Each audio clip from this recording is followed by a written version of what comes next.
Hello, we're going to look at two different problems that have some similarities, but they are different and do give us different answers. The first one is B is between A and C, AB equals 2, and BC equals 6. What does AC equal? Now the sketch is started, but in order to figure out AC, you would need to finish the sketch, labeling where the 2 and the 6 goes, and show how to determine the entire length of AC. The second one says B is the midpoint of AC. AB equals 4. What do BC and AC equal? So you would need to complete the sketch showing where the 4 goes and then explain how to determine what BC and AC equals.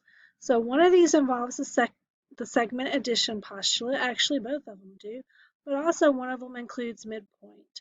So your task is to explain how to solve each problem and what are the similarities and the differences of each problem.